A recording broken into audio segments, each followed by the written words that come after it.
నువ్వెందుకు భయపడుతున్నావు?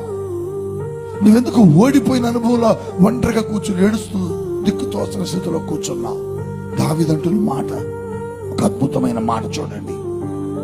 నా ప్రాణమా నీవేళ కృంగియున్నా, నాలో నీవేళ తొందరపడుతున్నావు, దేవుని యందు నిరీక్షణ ఉంచు అంటున్నాడు.